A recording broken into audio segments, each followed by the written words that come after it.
Are your security teams overwhelmed with nonstop alerts? Then say hello to SentinelOne's Purple AI, the world's most powerful generative AI security analyst, built to simplify and accelerate your SecOps. Purple AI is built on the most robust data lake in the market, enabling analysts to protect your organization at machine speed. With natural language queries, threat hunting quick starts, smart response recommendations, and auto-saving investigation notebooks. See Purple AI in action at securityweekly.com/SentinelOne. Welcome to RSA Conference 2024. It's day 3. We're still here recording live from Broadcast Alley here in Moscone West. This interview is sponsored by OpenText.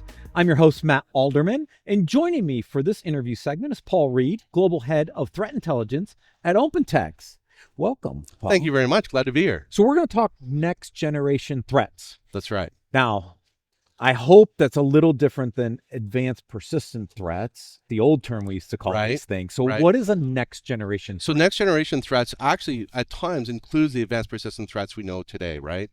One of the changes we've seen take place in our customer base is this need to move to the cloud, right? We're moving workloads to the cloud. We're leveraging more cloud services. Mm-hmm. We also have this incredible push to centralize our identity, right? We think about our move to federated identity, and that's been very positive for a lot of companies, right? We now manage it much better, better location, better controls, all those things. But it's bringing in a new type of threats, right? So now we're expanding our attack surface again. Not that we had to, but we had to, right? We actually had to. We couldn't avoid it, right? The move to the cloud, the facility of that. The threat actors know that, right? So threat actors looking at our customers a little bit differently now, where before it's like, how do I get into the corporate side? How do I get into the endpoints? Right. How do I get through that firewall? Right? They're now spending more time doing reconnaissance and looking at your entire footprint.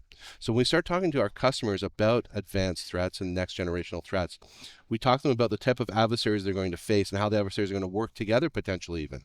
And they need to start thinking about protecting it a little bit differently. So instead of thinking of just, here's our corporate side, here's our walls. What else, what other content do you have out there? Do you have CDN content? Do you have stuff in hyperscalers? Do you have stuff in cloud storage places, right? So we help them define what we call their covered space. And the covered space says, here's the parts of my company I need to protect from these next generational threats. And when we start talking to them about that, it's really interesting. Our background at OpenText and information management really comes to play, right? Understand your data, know where your data is, know the value of your data. Yeah, right. So we have those conversations with customers. So you've mentioned three of my core, app user data. That's right. Right? Yeah. So once we get that defined, we can then say, okay, we can start protecting you and start looking at the next generational threats coming in. And it's really the combination of threat actors being more precise, taking more time, doing more reconnaissance. And then when they do attack, they attack with a purpose, right? Yeah. It's, I want your federated identities, or I want to disrupt something your business is doing. And we'll talk a bit about what type of disruptions they're trying to achieve. Yeah. So obviously in the old days, I was all concentrated on getting through the firewall. We've kind of removed the concept of a perimeter. Perimeter is almost everywhere. That's right. Every SaaS provider, every application hosted, every remote worker, they're all part of the attack surface now. They certainly are. Right? And so how do you start to think about these different next generation threats? Like, how are they actually propagating? Are they going after your SaaS providers? Are they going after your custom apps? Are they going after your end users? Like, how are these starting to manifest themselves? So maybe a couple of examples might help with that. So we have one customer who's absolutely dependent upon content in the CDN. If they lost their content in the CDN, they wouldn't be able to do business anymore. They wouldn't be able to deliver value to their customers. So when we look at the type of attacks they were facing, it was the adversaries looking at that CDN content, and could they knock them offline? Could they take and compromise that in some way? Could they take and implant malware into it? So when that CDN delivered that company's content to their customers, it was infected. It was infected already. So that's one example of that. We also see them going after, their federated identities, right? We have the drive-by attacks or the credential stuffing attacks, right? So they know that if I can compromise that one credential, I don't have to go to 4 or 5 other locations now to break in. I got the federated identity. Yeah, and then I'm a trusted user on the network. There you are. Right? Exactly right. That's right. Exactly right. So we're trying to help them identify that and identify that space and really help protect that. Yeah. That's a really interesting correlation between data/application and user correlation that's going to be important. That's right. Yeah, we've even seen attackers stand up watering hole attacks. So we actually caught one where the attacker stood up a HR site that was almost identical to what the company's one was. And we actually were able to identify 3 or 4 employees who had gone to that site and actually provided credentials. Now, thank goodness they had the 2FA involved. Right. And we saw that the attacker couldn't get past the 2FA, but yet the watering hole attack was still successful in gathering their credentials. The initial credentials. That's correct. Exactly. Yeah. Right. And then you use a little MFA fatigue, and the next thing you know, So we see a lot of that, right? We do see a lot of MFA fatigue, and customers need to be aware that that's taking place. No, exactly right. So how do you start to protect against these next generation threats? What are those capabilities organizations need to think about to prepare themselves to be in a position to protect themselves against these new threat vectors? So it's really about visibility. So today we've done a great job looking inward, right? Like from the firewall in. EDR has been incredible for us. It's really helped solve a lot of that endpoint issues, a lot of, getting compromised inside your firewall. We need to lift our eyes up again, right? We need to look to the cyber horizon and see what's coming from there. So we're really looking at adversarial signal threat intelligence, right? So when we talk about our CyDNA product, we're talking about adversary tactics and tools and attacks that are happening to you, right? Today's threat intelligence is incredible, right? We have some of the best threat intelligence in the world coming from some of the largest companies producing incredible insights. But that's what they are. They're insights. They're saying these threat actors are happening in your sector. They're happening in your vertical. They're using these tools, tactics, and procedures. So as a company, I look at that and go, wow, I got a lot to protect. Right. With CyDNA, we go, that's awesome, but we're going to tell you the adversary signals we're actually seeing. So for example, we'll say we're seeing, APT 28, right, coming to your front door using these tactics against you today. So again, if you think about companies today, fundamentals are so important, right? Patching, right? How do I prioritize what I patch first? If you ask any large enterprise, they have a list of patches as long as my arm. So the question is, where do I go to first? What do I patch first? So with CyDNA and those adversary signals, we're saying APT 28s using this CVE, you should probably prioritize patching those ones first. Yeah. So we're giving them the ability to become more cyber resilient by seeing these advanced warnings of attack and compromise coming in through CyDNA. Well, it's contextualizing the IOCs and the TTPs to the specifics, right? I think this, we've seen these threat intelligence platforms, lots of data to go through. But it sounds like what you're doing is really contextualizing, saying it is this threat actor using these threats, that's right, these TTPs. Therefore, we know it's an active threat vector that you should protect against versus all the potential IOCs and TTPs out there. That's exactly right. And we can actually tell them this is the methods they're using because we're seeing those signals. What's interesting as well, we can tell them to a fairly high degree of confidence if they were directly targeted or were they part of just a larger drive-by attack. Right. We do see there's the pray and spray attacks that still take place, right? I'm just going to hit everybody. You're right. Right. And hopefully I get lucky and my lottery number comes up and I get in. Right. But there's other attacks we're seeing that are very targeted. And it's those are ones that are the most concern to our customers. A lot of times when we start talking to them, we ask them, who do you think your threat actors are? Where do you think your threats are coming from? And then we actually show them what's actually happening. They're quite often surprised by the threat actors targeting them. A lot of companies, they're in an industry or they deliver a service where they don't necessarily see themselves as maybe part of a larger geopolitical play. Right. But yet, for the simple fact that you're in that country or you're part of a supply chain that supplies someone else, you become a target very quickly for some of these nation states where you may not think you are. Yeah. So any good examples of some of the types of attacks that you can detect and prevent by bringing all this data to light? Yeah, I think one of the most interesting ones we did recently is we did a situation report, is what we call them, from CyDNA for a government's military department. So we looked at them and then we said to them, why don't you give us 6 or 7 verticals that are part of your supply chain and 3 or 4 companies in each of those supply chains that if something happened to them, it could be detrimental to yourselves. So when we did the covered space, as we talked about earlier, we defined their covered space. We looked at the adversary signals coming in and out of it. What we saw was really fascinating. The actual ministry itself, very little signal, very little attacks. They know, the attackers know at this point that we've gotten really good at stopping that. Right. That's right. It's strong. It's solid. The weaker side, though, is the supply chain, right? If I can degrade your ability to do something by attacking a supply chain, that's as good as attacking you. And we actually saw the supply chains getting attacked. We saw providers of critical parts or critical infrastructure or providers of national infrastructure being targeted by adversaries to try to degrade the ability of the ministry to deliver goods and services to the country or to allies as well. Right. And I would assume you see similar things going after potential SaaS providers, even cloud providers, right? Because if you think about the dependency we have on all these other SaaS applications, cloud environments, et cetera, they're part of a supply chain we haven't thought about traditionally as an attack vector. But if someone were to take down services in AWS or one of the cloud providers, or to take down a SaaS application, those also have impact to you as an organization. Absolutely. And we had a really good example of that. So we had a customer who had a large workload in GCP, and we saw the adversary focusing on a handful of addresses that they had running up there in the hyperscaler. And when we went and looked at it, they were really intent to, one, try to break in, try to get access to it through different methods. That didn't succeed, so then they started a large-scale denial of service attack against it. When we talked to our customer about it, come to find out it was actually one of their safety systems that they were targeting. So they were trying to impact the ability of the company to continue operations by targeting their safety systems. I think your safety system's offline, you can't operate. Right. So interesting. It is. I mean, it really is. Yeah. I mean, obviously one way is denial of service attacks, but trying to get in and shut down a specific service. That's right. Shut down the business. Another example, we had, and again, it's through no fault of the company, right? Everyone's always doing their best. And we have to understand that when we hear someone's getting breached, it's not because they're trying to get breached, right? They are really always doing their best. But there are times when mistakes happen. So at this one company, they accidentally exposed 2 of their industrial control systems directly to the internet. And we actually saw a nation state pushing down compromised firmware to that controller. Now, how do we know it was compromised? We assume it's compromised because it's coming from a nation state where you wouldn't think they'd be doing something friendly for you. Right. And based upon the protocol and the size of the packets and things like that, we had a pretty good feeling it was a piece of firmware that we have a little history in this space. We do, exactly. But again, it's one of those things where without SideDNA and having those adversary signal visibility, they wouldn't have known that, right?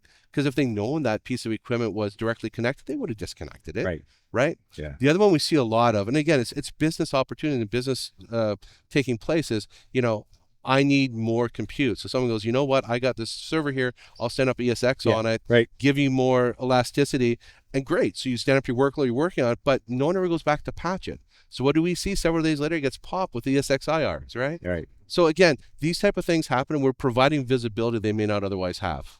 So let's talk about OpenText in the portfolio on how to solve this holistically, right?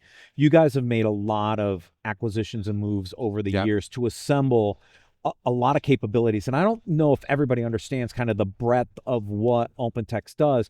Let's frame this in the next generation threat perspective. How can OpenText help organizations protect themselves against these next generation threats? So it goes really back to our information management roots, right? If you don't know where your data is and what the importance of your data is and what's inside your data, you really can't protect it, right? So it kind of starts there. You mean asset inventory? Sure. Hardware, software? Like all those type of things, right? It's also too, where have you stored your data? What hyperscalers have you put your data into, right? What's the content of that data, right? We have products that help you identify the content. What's in there? Is there PII, PCI? Is there corporate secrets in there, right? Things like that. So if you know where those are, it's easier to protect. Then we have a suite of products, everything from, a DevOps, being able to do code scanning, identity, IDAM, ITOM, all of those things, all the way up to the things we talked about today, including things like behavioral analytics, adversary signal detection.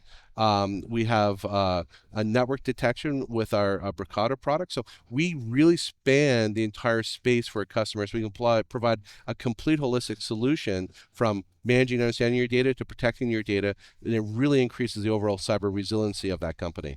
Now, are you integrating all this threat intelligence and this adversarial threat data across all these different solutions to really help contextualize those threats to make kind of the protection mechanisms better across the whole suite, right? And we are working at that right now. And that's something that's very important to OpenText, right? We have incredible rich threat intelligence in our products, and we want to share that across all of our products, and of course with our customers as well, because the sharing of that data makes us all more secure. Right.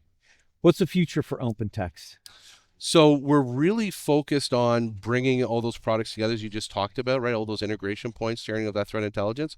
But it's also all about, how can we make our information security more accessible, right? So we have this aviator undertaking where we're using our history and information management to build LLMs and generational AI that is very specific to the type of information we're using. So it's not very generalized, but it's specific to what we're doing. Yep. So we provide the best possible content, the best possible richness of information to those customers when they ask those questions to those really important prompts they're going to create. Yes. It's great to have all the data, and OpenText has a lot of that data. That's correct. Exactly right. Paul, thank you so much for joining us on this interview. If anybody wants to learn more, please visit securityweekly.com/OpenTextRSAC. And to check out all of our content, please visit securityweekly.com/RSAC. Stay tuned. We have more interviews coming up. Hello, everyone. Welcome back to our coverage of RSA Conference 2024. We're here recording live from Broadcast Alley in Moscone West, and this interview is sponsored by Hive Pro. I'm Bill Brenner, and joining me today for this interview is Zaira Perzada. Thank you. Did I get it right? You got it right. There we go. You got it right. VP of Product Marketing at Hive Pro. And we're going to talk about CTEM, understanding the essentials and why it matters. I do want to remind you all, before we start with questions, that if you want to keep track of our content today, you could do so by going to securityweekly.com/Hive Pro SAE. And with that, welcome. Thank you. Thank you. So let's just get right to it. Let's talk a bit about how CTEM enables tool integration. So by that, I mean with your existing security tools and with infrastructure. Okay. A great place to start from, to baseline this, is to talk to the acronym.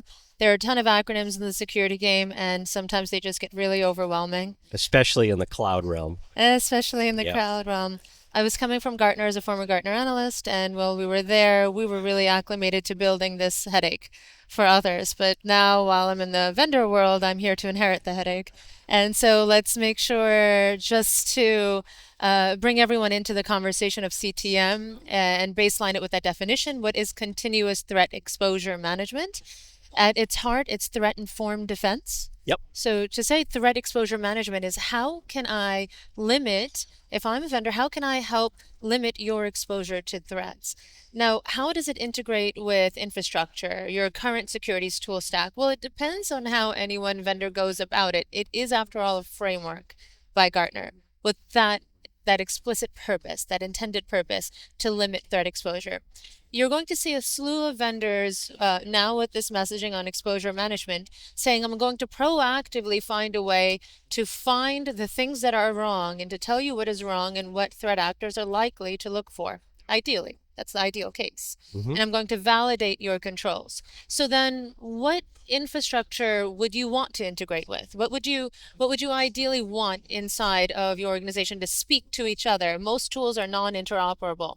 That's just how vendors work a lot of the time. They want you part of their shop. Well, I'll talk about it in the way that we address it because you're going to see many others addressing it differently. It's a very, I would say, it's starting at its beginning, this market. So what we do is we bring in your scanners. You have vulnerability scanners. You have asset scanners. You have even a tool that's looking at your CMDB, for instance, looking at the assets that your IT team knows about. We bring those together. We're a sticky point for them. So you're able to see fully what scanned assets and unscanned assets by your vulnerability scanners are you looking at, and what's wrong with them in some. Now, we go beyond vulnerabilities. We look at exposure points too. So what does that mean? Ideally, your scanners can look for misconfigurations. Ideally, your scanners can look at software that hasn't been updated, or maybe even look at the blind spots that you might have in risk based on 0 days or vulnerable assets. So any tool that is collecting that telemetry, we are ingesting. That's what we're integrating with to begin with. Though I can't speak for other vendors, there are a slew of security tools to integrate with, and it depends on the customer's need for us. So let's talk about, the we're in the hype cycle with AI right now. And so with any technology, the question is how AI fits in and further enables a product, including CTEM. So Yes. talk a bit about that if you can. Vendors are using AI as a blanket term. It's when I say you have the right to privacy, I'm talking a penumbra of rights that you have that amount to your expectation for privacy. If I talk about the AI in that similar fashion, what I'm looking at under the hood of AI is soft AI and hard AI, that being what is machine learning, and then otherwise what is actually being as human as possible. So I want to make sure that I take away the hype of AI over here, and how I'm normally seeing vendors use it is to optimize for efficiency, a security tool. So that is helping you to limit your false positives. That is helping you to automate more, building better algorithms that help you streamline your workflows. That is technically how we're seeing it. Now, the LLM explosion that we've been privy to and witness to in the past year or two has taught us that we can give natural language questions and receive natural language answers and have a very focused analysis about the data that's at hand. That is another way AI is being used. So right now for the security world, we're going on the path of optimizing and then building for efficiency with machine learning. And otherwise, we're integrating natural language processing to help analyze better. That's what's happening. So let's talk about CTEM and the role it plays in really enabling this distributed workforce that we came out of the pandemic with, where some people are working from home or anywhere really, and some are on site. Yeah. How does this come into play? Yeah, this again goes to what CTEM, the potential CTEM holds. Exposure also is identity. I like to use the phrase that Gartner has often gone with. Not only is identity the new perimeter, identity is the perimeter. It's all about that with the remote workforce that we currently have, even the hybrid workforce that we have, and the freedom that people have garnered from working remote. The truth is we have to make sure that identity is accounted for and all of the actions that that identity goes about are valid. And they hold up the principles of CIA, confidentiality, integrity, and availability for our data. And for that to happen, we need to make sure that we're also logging identity as a part of our exposure. What identities, what accounts are exposed, which ones are being misused. So CTEM is looking, inherently come back to the basics, the definition. It's looking at what is exposed to threats. So I want to know how exposed is this identity, this digital identity, not the person themselves, but the digital identity to threats. And so that is how CTEM is utilizing that frame of reference. Otherwise, yes, I want to know what assets are out there, my endpoints, what endpoints are out there, how are they controlled, how are they managed, and how fortified are those assets. So we're also looking at that. Let's talk about another area where this comes in, and that's the regulatory landscape. Yeah. So there's a lot going on with regulations right now. Some of the newer actions being because of things like AI. But talk about how this comes into play there as an enabler for those who are looking to stay on top of their compliance efforts. Yeah. Every SOC 2, Type 2, ISO, if you're going to get a credit for ISO, if you're following the guidelines of NIST CSF, even if you look at the update of NIST CSF, everything is asking you at its bare form, PCI DSS, even HIPAA, everyone's saying have a vulnerability management program in place. Find a way to limit your risk. The fundamentals of all of these frameworks are to set in good hygiene. CTEM is asking for good hygiene. At its base, at its core, why we exist as a function in cybersecurity as practitioners. I'm going to eliminate this perspective of vendor for a moment. I come from the practitioner world. We exist to fight threats. We exist to defend against threats. What CTEM is doing is it's enhancing every bit of your regulatory framework in that you can build trust in your company and your end users, knowing that you can securely answer, am I secure from threats? And that's what CTEM is doing. It's enhancing and it's enabling. In fact, if you look at the iteration in this CSF, we're looking at more threat exposure management as a versioning ask. Likewise for ISO. So CTEM is, I want to say, revolutionizing vulnerability management as we know it, to expanding it to an idea of coming back to threats and saying, how can we be proactive and preventative? Threat-informed defense. Not just self-inflicted vulnerabilities, not just fitting the framework in a checkbox for your auditor, but truly feeling in your gut that you have responded to what could be threats in the best way possible. That's what CTEM's doing. Great. Now, does HiPro have a booth down in the expo hall? We do. We do. You can visit us at 5248, I'm sure.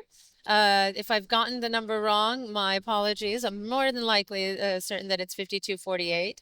And you can come visit us there. In any case, I will be waving and talking to every practitioner that is coming by. And I hope to see them there. And we can talk about continuous threat exposure management. We were it last year. We're not a rebrand. Many are talking about exposure management as rebrands today. We were purpose built for it. So I hope to convey to people what that means. Your main sauce. The main sauce. Main sauce. Consistency is key. Indeed. Well, it's been a pleasure. Thank you. And again, for more, please visit securityweekly.com/HivePro RSAC, and we'll be back. Welcome back to RSA Conference 2024. We are in Broadcast Alley in Moscone West. I am Jeff Mann, co-host of Paul's Security Weekly, and I'm here today talking with Randy Watkins, who's the Chief Technology Officer for a company called Critical Start. Randy, welcome to RSA. Thanks for having me, Jeff. Appreciate it. Hey, tell us a little bit about yourself, how you got into this business. Yeah, so I got out of high school, went straight into college, got a networking degree. I was going for another networking degree, read Stu McClure's book, Hacking Exposed, decided to change my major, took off into security, hopped around at a couple of different places, an insurance company, and then left with a group of guys and kind of started up Critical Start. So tell us a little bit about Critical Start. How long has it been around? What do you do? Yeah, so we were founded back in 2012 by Rob Davis. He's our CEO. And he was at RSA during the breach, went on the worldwide apology tour, kind of saw a disconnect between what customers thought they had purchased and what they had actually implemented in terms of security. Really? Yeah, shock of shocks, right? Shock, yep. So started Critical Start really as a way to improve companies' security posture.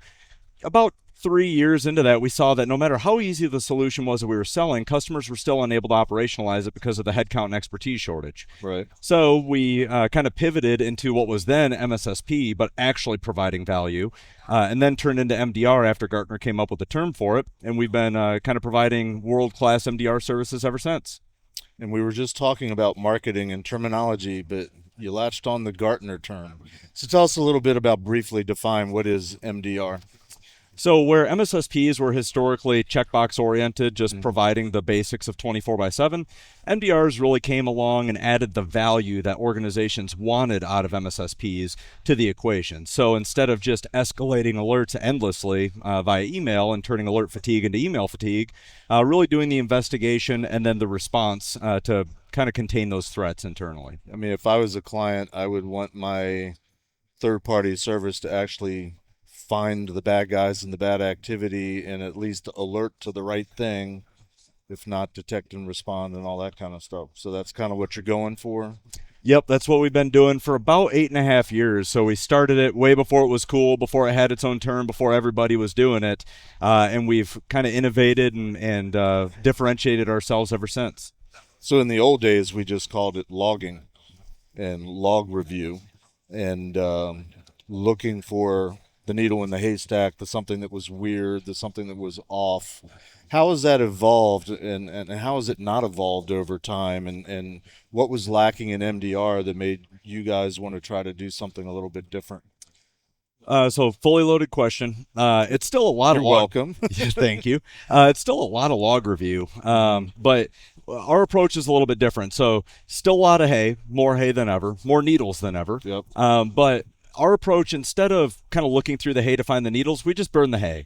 So we resolve everything that we've seen before. We know it's known good or expected behavior, and everything that doesn't exactly match, we call it our trusted behavior registry, that list of expected behavior. If it doesn't exactly match that, we treat it like the American justice system, but the exact opposite. It's guilty until proven innocent. Yes. So it goes in front of human eyes to do the investigation and response.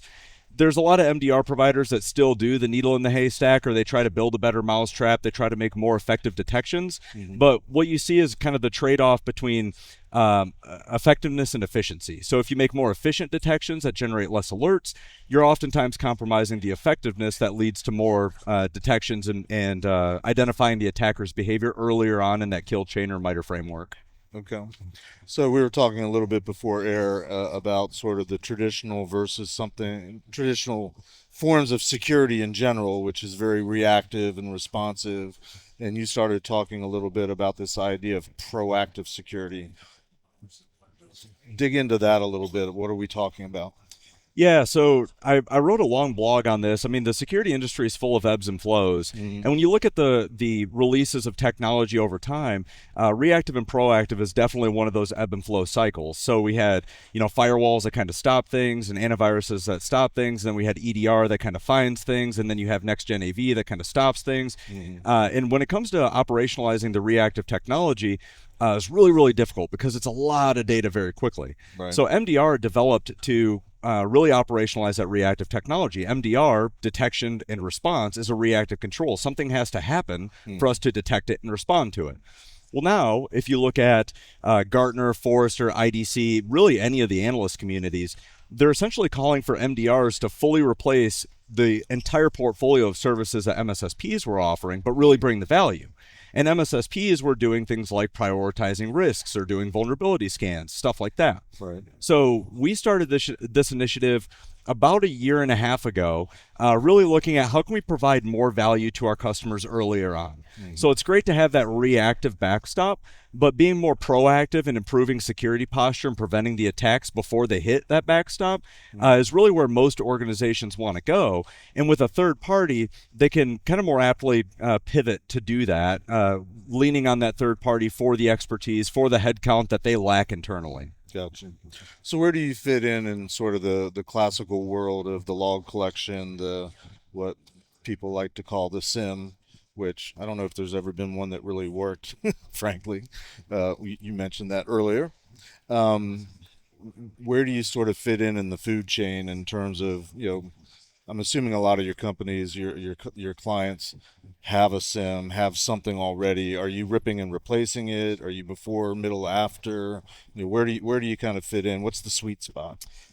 More of an overlay. Okay. So a lot of these organizations, our customers are typically the small to large enterprise, 1,000 to 20,000 users. We have customers as large as 80,000 users. We have customers as small as 500 users. Most of them have already made a substantial investment in enterprise level security technology. Right. So they'll never rip it out. They'll never rip it out, or it's going to be like pulling teeth. Yep. So we decided to sit on top of that and operationalize it. We tie in via APIs, we ingest the alerts, we triage and respond to those alerts. And if we need to make more alerts or new detections, we kind of just push it back into their platform. So we increase the effectiveness of their platform to detect, and then we're doing the investigation and response. Okay. When it comes to SIM, kind of the same, but some customers didn't have a SIM and they don't really want to own it. So we do have our own offering where we can ingest the logs directly. But for the customers that do want the SIM, they just don't want the administration kind of overhead of that.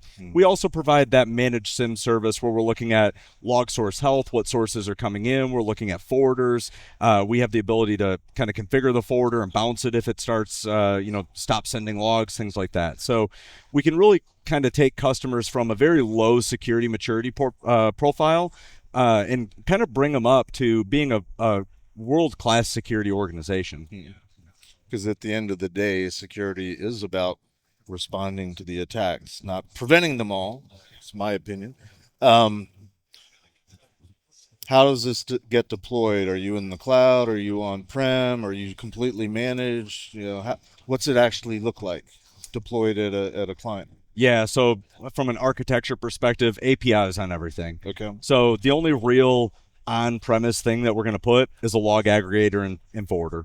And a lot of times we can leverage the ones that come from the SIM manufacturers we support, Microsoft, Sumo, Splunk, etc. Right. We oftentimes wrap our own management capabilities around those, but that's it for on-prem stuff. All the agents are already going to be deployed, whether you're using Defender for Endpoint or CrowdStrike or SentinelOne. We just use APIs to tie into their console. But the big thing is being really purposeful about the signals you're receiving, making sure you're getting 100% of those signals. The biggest risk to kind of any MDR is unprotected assets that don't have an EDR, they don't have an EPP. And if your MDR can't validate that all of the assets do have endpoint protection on it, they're essentially flying as blind as you are. Right. And the number one risk we see in organizations that's constantly getting exploited is that one unprotected machine. It's sitting over in the closet. Nobody touches it. Nobody looks at it. It's not patched. And it didn't get MDE deployed to it. Those are the systems that we're now identifying to make sure we're receiving 100% of those signals that make our SOC effective at detecting, investigating, and responding to those threats very quickly. Gotcha. I would be remiss for our audience if I didn't bring up PCI. PCI 4.0, which just became effective last month now. We're in May now. Had some new requirements, one of which I think sort of touches in your ball field, is that for the logging and monitoring requirement, which traditionally in PCI is doing daily, sort of on the fly, but the word they used was daily. They're making it a new requirement, give everybody a grace period of a year to implement it. But whatever they're doing, it's got to be automated. It's got to be using something. It can't be dumping into the most powerful cyber tool in the world, Microsoft Excel. It's got to be something else.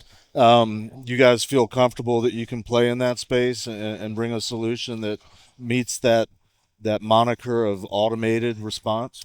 Yeah, absolutely. We're really leaning into Microsoft Access. Okay. I think that's a very powerful RDBMS. Just kidding. We do have a managed XDR solution where we can ingest those logs directly and provide a lot of that automated kind of reporting and analysis that PCI mandates to help those smaller customers meet that PCI requirement, because we do see a growing number of online-based retailers that they don't have a massive security team. They don't have a massive kind of headcount at all, but they're still subject to the same exact PCI requirements just due to the amount of online transactions. So in addition to supporting, kind of leading SIMs like, Sumo Logic, Splunk, or my favorite now is Microsoft Sentinel, we do have our own managed XDR solution for the customers that don't want the SIM, but they kind of need it. They can just send us their logs directly, and we'll check that box for them and provide the value on top of it that the PCI controls intend to enforce. Right. The irony, of course, in PCI is it never said that you had to have a SIM, but that's what certain marketing teams of certain vendors kind of latched onto. We're winding down. I do have one or two more questions just to make sure I'm understanding. You're selling to the clients and you become essentially the de facto MSSP, or you're selling to the MSSPs that are evolving, or you sell it to whoever you can? What's the kind of balance there? We have a couple of MSSPs that we have partnerships with where they're providing the more traditional services and we're providing the real MDR service. Gotcha. But most of the time we're going directly to the clients. Okay. Through our channel partners, they'll identify whether or not clients are good fits for the values that we can provide. And then we're doing the MDR. Where we are expanding and evolving is really that proactive approach. So moving from reactive to proactive, helping customers bolster their security posture. We've released a handful of new offerings in the last 6 months between our risk assessment that allows customers to self-attest to things like, NIST CSF 1.1, 2.0, 171, SOC 2 Type 2, a bunch of different frameworks. We have our asset visibility tool that does uncover those unprotected assets. We include the basic use case of EDR not on an endpoint for free out of the box. We just feel that that's an essential for MDR to be effective. We just announced our MDR for OT. So now we're going to start ingesting those alerts and pushing those down to the field where the actual field techs can receive those and take action on them. And then we also tied into the MITRE mitigation framework to make recommendations based on the alerts we see coming in. And finally, wrapping it all together is our risk register, where we're moving that out of Excel as well. I know your favorite security tool, but really putting it into a platform that can be more collaborative and actually assign things like due dates, risk acceptance, accept by dates, to really monitor that stuff. The job of the CISO is becoming more difficult and also more risky and dangerous for them personally. Right. So we really want to make sure that the risk register makes a strong comeback in a way that can be visible all the way up the chain and provide true value to the organization in improving their security posture over time. Very briefly, were you finding that your clients were looking for more, demanding more, or were you more in a position of, guys, you really need to do more, we've got something better? It was a little bit of both. I mean, some customers didn't understand the problems that they did have, but the ones that did were asking us to do more with their data. You're already getting this. Can you do this, this, and this? Sure, why not? Let's solve the hard problems that nobody else has solved yet. So it was a little bit of both, but either way, we're focused on providing value and giving those outcomes to the customers that they're looking for. Super. Well, that's about all the time we have for today. It's been a pleasure having this conversation with you. If you guys want to have more information about Critical Start, go to securityweekly.com/Critical Start RSAC. Thank you. Have a great rest of the show, and keep being proactive. Thanks. Had a great conversation. Enjoyed it. Super. Enjoy your day. Thanks, you too.